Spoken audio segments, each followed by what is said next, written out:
All right, folks, finally, it took long enough. Former President Barack Obama and First Lady Michelle Obama have finally endorsed Vice President Kamala Harris for president. This video dropped this morning on social media at 5 a.m.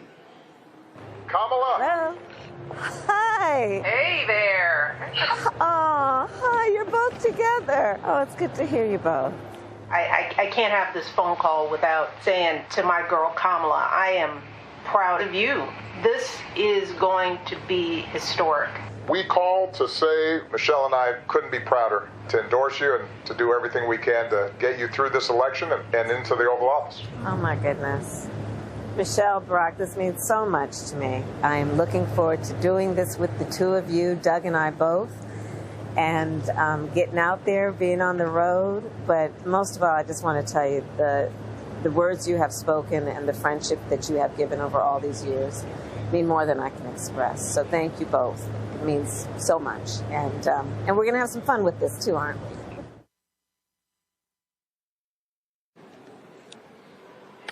All right, folks, let's go to my panel. Michael Imhotep, host of the African History Network show, joining us out of Detroit. Matt Manning, civil rights attorney out of Corpus Christi. Killa Bethea, communication strategist, normally out of D.C., but she's actually here in New Orleans at the National Urban League. All right, let's get right into it. Kelly, it took them long enough. Now, all these black folks been mad at me on social media. Oh, it's strategic. You don't know what they're doing. No. Obama came out praising President Joe Biden on Sunday and called for an open convention process. Then you see these stories by saying, well, they didn't want to put their thumbs on the scale. Well, hell, President Clinton, Hillary Clinton had no problem endorsing. So I'm sorry. I get all that. Damn that. This endorsement should have happened a lot earlier.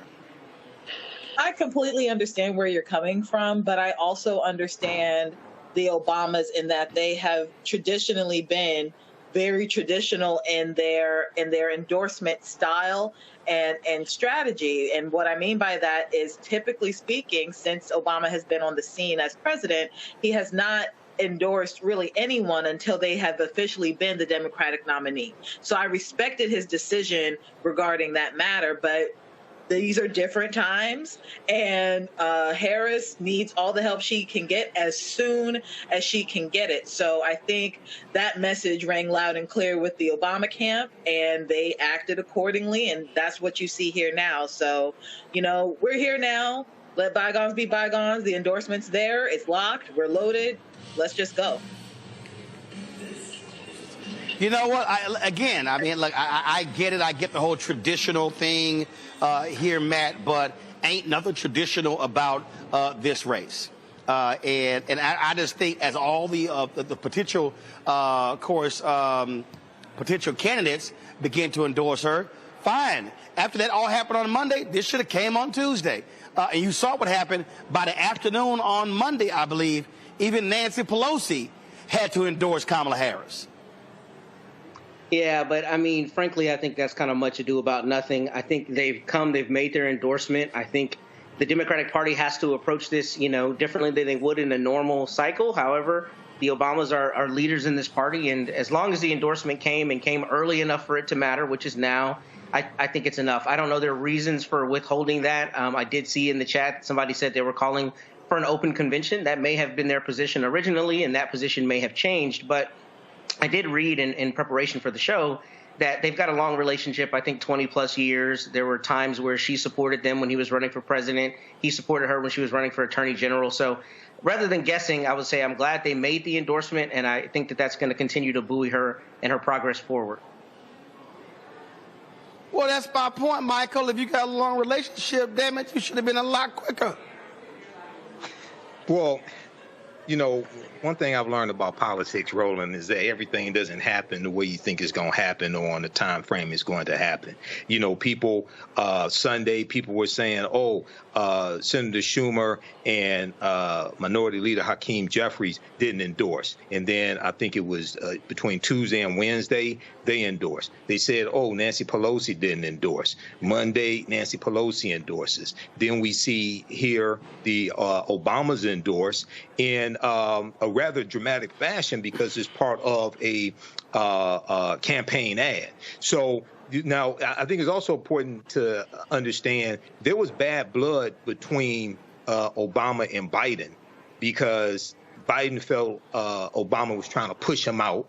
And yeah, you did have people, and I think Obama was one of them, who wanted an open convention, things like this. But what happened Sunday, I think Joe Biden really boxed some people out, and I think Joe Biden really changed the game on his way out, because 20 minutes after he announced on Sunday, after he announced that he was dropping out of the race, he then endorses Vice President Kamala Harris. She spends 10 hours on the telephones on Sunday calling 100 people, locking in delegate votes. So then all the people who were saying, okay, we need to have an open convention, that's out the window, because between Monday and Tuesday, she locked up over 2,500 delegates, pledged delegates. You need 1,976 for the nomination. So now the whole game changed. So even some people who said they want an open convention, they had to concede. So this is good news. This is politics. And it's game on. Bring it. Well, again, glad they finally did it, and I think you're absolutely right. She had it locked up definitely by Tuesday. Things are rolling in Monday. I'd rather be at the front of the train than the end of the train. I'm just saying. So I think it could have came sooner. Fine. They finally got it. And I certainly hope they're going to be aggressive on the campaign trail, out there campaigning Vice President Kamala Harris. But here's the deal. The reality is, Kelly, the momentum. See, this is why I love when regular, ordinary people start taking over. Guess what? The politicians had to catch up. Win with Black Women Call on Sunday, $45,000, $2 million raised. Win with Black Men, $54,000, $1.4 million raised. Then Tuesday, you had 3,300 Latinas on the call. You had 2,500 South Asian women on the call on Wednesday. Nearly 200,000 white women on the call last night. They've raised $8.5 million, may hit $10 million. Now you got, of course, you got Black gay folk on the call today. You got Gen Z on the call. You got the Howard folks on the call. You got Michael Skolnick doing white dudes for Harris on the call as well. And so this is awesome, because this is not driven by the campaign. Yes, Biden made the decision not to run. He endorsed Kamala Harris, but this is the excitement of people. And that's why I said yesterday, James Carville, shut the hell up about all Democrats, all elated, that's going to go away. No, you ride the way. What did Martin Long say? You ride this sucker until the wheels fall off. That's what you're supposed to do. It is what you're supposed to do. And I see the momentum, and all I can say is I hope that it continues to move, because that's always the point of contention when it comes to Democrats and our plight to get things moving, when excitement can fade. So I understand what you said about the other guy who thinks that it's going to die off. I don't think it's going to die off. I just want, people to be cautious and keep going, be disciplined in the momentum to keep going. It's not like we raise all this money and we're done. No, like, this money is getting spent as we speak. We're going to have to keep donating. We're going to have to keep doing these calls, regular donations. That's how this campaign is going to keep moving. That's how we're going to get her into the White House. So that is the point of all of this. It's not about, oh, we got a Black woman in there, let's just get excited. No, she's here to do the work. And we need to put money behind her so she can get into the position for her to do the work. Roland? I don't want cautious. I want folk going hard. I love how folk are saying, wait a minute, we can mobilize our own group. We don't have to sit here and wait for somebody. That's what makes organic things real. That's actually what makes movements amazing, because people are just going and going. And look, I think this thing is going to continue, because they're going to need the kind of momentum. And what this is doing is driving fundraising, it's driving interest, it's going to be driving donations. Listen, the women for Harris were supposed to have their call on Sunday. So many white women last night signed up, along with the other women. They had to move that sucker to Monday because they had to figure out how to deal with the capacity. So there's nothing greater when platforms got to figure out, damn, we got to get bigger. like they broke Zoom last night. All these platforms are now like, damn, we got to increase our capacity. We're going to hear from Khalil Thompson a little bit later, Win with Black Men. So they've already told Zoom, yo, y'all need to be prepared. We might have upwards of 50,000 people on Sunday for our weekly call. That, to me, is what I think is about great organic moments. I think you're 100% right. I love that you mentioned that. And I think that's terrifying, the Trump campaign. I think that first call with Black women had something like 47,000 women within, like a few hours, if I remember correctly. I think it was the same day as the announcement.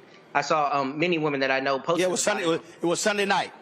Sunday night, yeah. So, I mean, it's a beautiful thing, and I'm glad that it's going to turn into this momentum, or is already this momentum, and I'm sure that momentum is scaring the Trump campaign, because you already see him equivocating about debating, and I'm not going to do it until there's an official nominee. Well, I thought, homie, you said you wanted it anytime, anywhere, right? So I think that they're running scared, and I think that mobilization has really shown what the energy is looking like right now. In fact, I think her TikTok page now has something like 1 million followers within a very short period of time. Nope.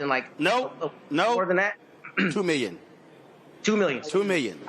I saw it on CNN last night and it said 1 million. But in any event, that's extraordinary growth in a very short period of time. So I'm excited about the excitement. And I think that shows that this is something that we were talking about on the show, whether there was kind of a latent excitement that hadn't come out yet because of Mr. Biden still being in the race. We all had different opinions on whether the propriety of him getting out or staying in, but there was obviously an energy that was waiting to burst forth, and it has come forth, and people are really, really supporting Kamala Harris. I'm glad to see it. I think last night the Bison PAC had a call and raised something like $200,000 in a very short period of time. So I'm glad to see the mobility, and this shows what we can do as people when we really put it on our back and get to it. Well, I'm going to tell you right now, the energy is amazing. Folks are jazzed up. And Matt, yes. Michael, Matt said something I think is important. When he said the Trump folks should be scared, and they should be, because the one thing that you don't want, and the polls are already coming out. Swing state polls are already coming out. Gap is being closed. Harris is actually up in 2 of the 3 states. And so what you never want your opposition to get knocked down and then get up, meet the A count, and start swinging back. And so they're now in a free fall because you got crazy J.D. Vance. All of his nutty stuff is coming up, saying how he wants parents to pay lower taxes. He doesn't believe that people who don't have children should be participating in the electoral process. And first of all, y'all don't look at us. You the fools who didn't vet that idiot. Mm-hmm. Exactly. So there's a number of things here. First of all, Roland, I was on the Win with Black Men call Monday night. Thanks so much for putting it together.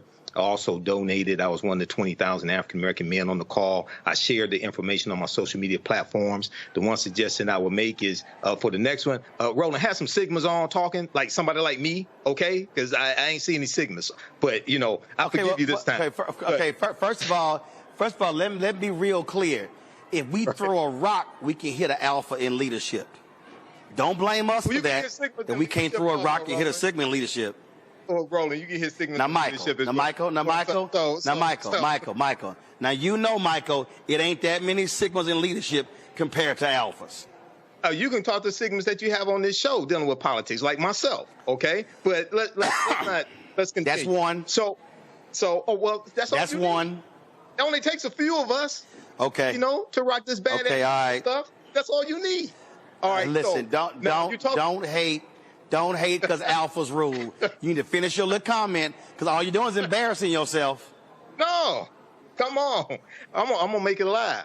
But so you talk about enthusiasm. When I was in sales decades ago, 20 years ago, we had a saying, enthusiasm is contagious. What we're seeing now, I was looking at an article from TheGuardian.com today that was interviewing Gen Zers, and they were saying they were not going to vote in this election for president, but now that Vice President Kamala Harris is a candidate for president, they are engaged and they're going to vote. And this causes people to actually study policy, to understand how policies impact them. What happens in Washington, D.C., how it impacts you on the ground level. And people want to get engaged, want to get involved. And this reminds me also of the modern day civil rights movement, where, contrary to popular belief, Dr. King was not the leader of the modern day civil rights movement. You had grassroots movements, you had other organizations as well. So you had people organizing at the grassroots level in the modern day civil rights movement, as well as today. But J.D. Vance is scared. Donald Trump is scared. The Trump-Vance campaign already said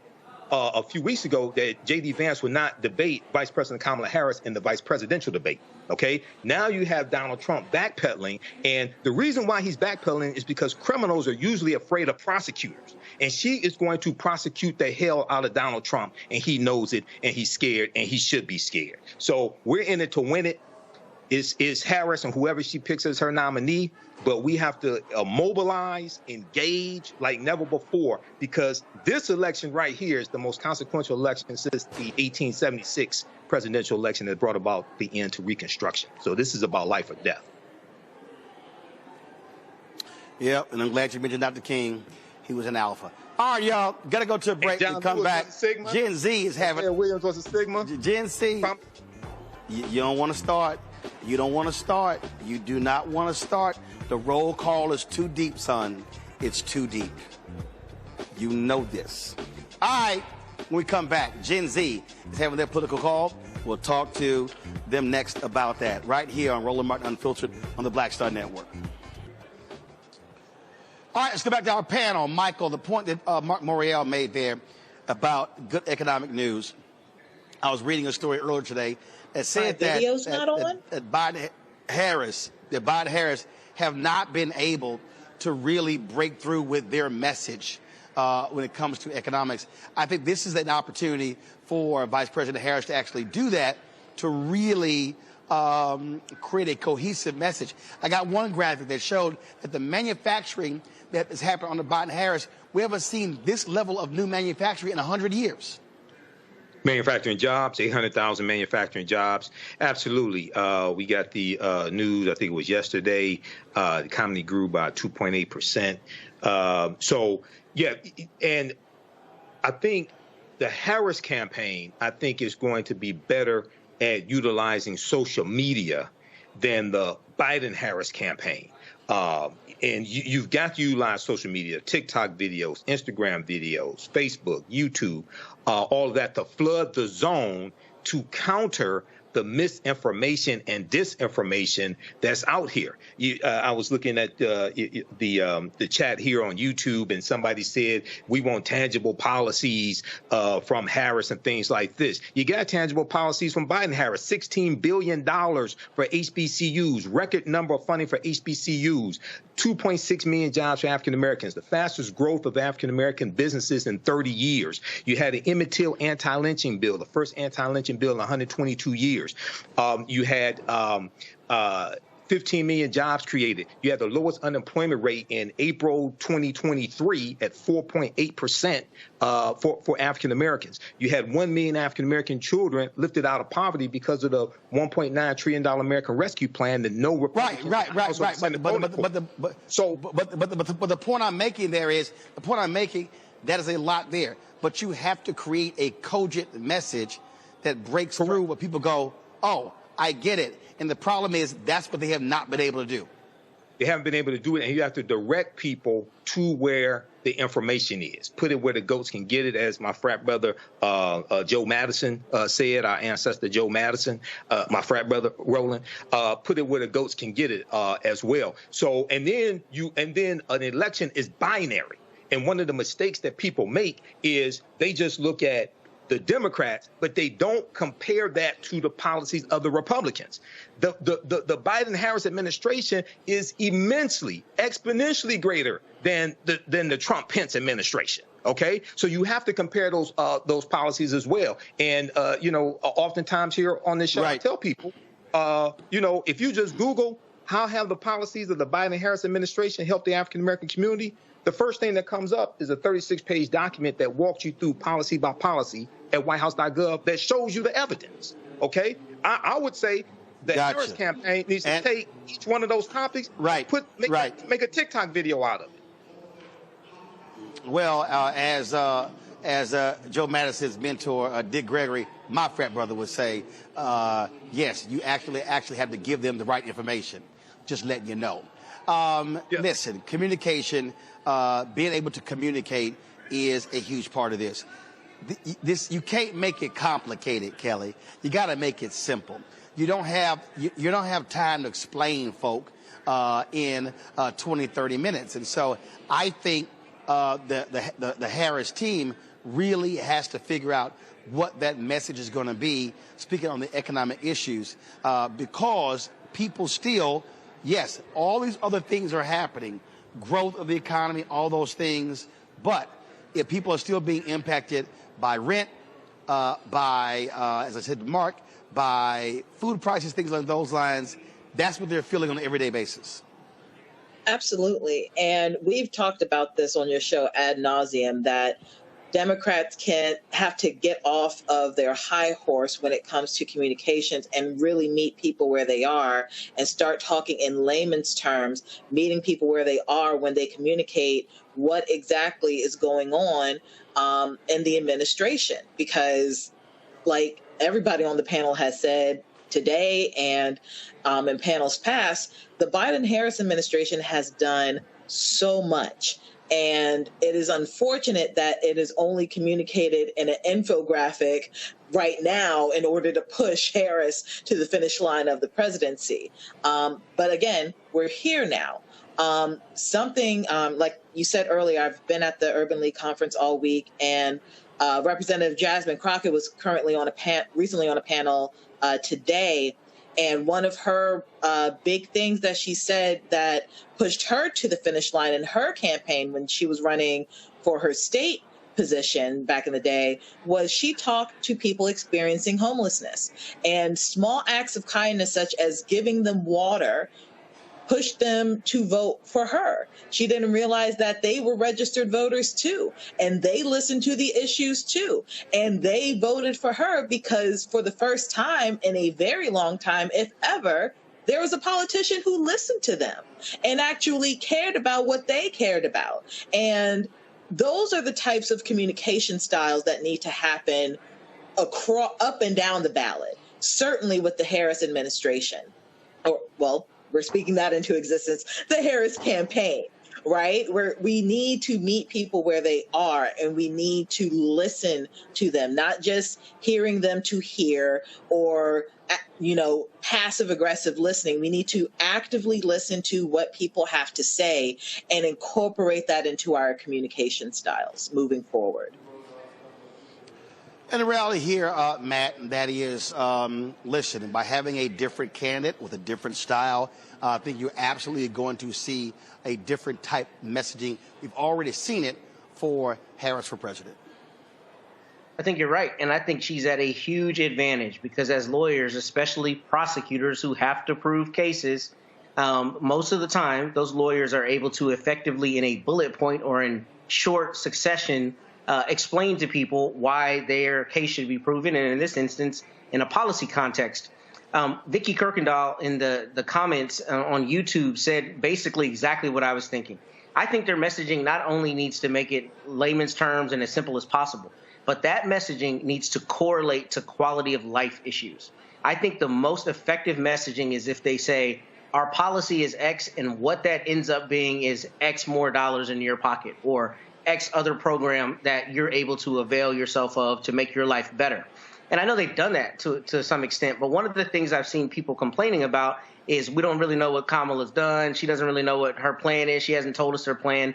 I think the messaging going forward should be as direct as possible, and it should be directly tied to quality of life issues because, as we've talked about on the show before, there's a strange phenomenon in this country right now where a lot of people feel the economy is in much worse shape than it actually is by all objective metrics. And I think one of the ways to close that gap is to say this policy turns into this much more money in your pocket, in this program, or that correlates to this other government benefit you want to make use of. I think that connection is the necessary part of the messaging because that will put into people's minds the proverbial chicken in the pot they can expect from her administration as opposed to what Mr. Trump is planning to do if he's reelected. All right, then. Matt, Kelly, Michael, I appreciate y'all being on today's panel. Thank you so very much. Visit our website, AfricanHistoryNetwork.com. AfricanHistoryNetwork.com, so you can register for this full 12-week online history course. And I'm getting ready to, as soon as I finish this broadcast, we're going to jump in the class of my online school and start teaching class number 1. So these classes will be on Saturdays, 4 p.m. Eastern Standard Time. We're running a little behind schedule today, so I had to get everything set up. But go to our website, AfricanHistoryNetwork.com, scroll down the page. You'll see the second class that I teach, Black Resistance Movements, Christopher Columbus, the Haitian Revolution, and Black Power Movement, 1492 to 1968. We do that on Sundays, 4 p.m. Eastern Standard Time.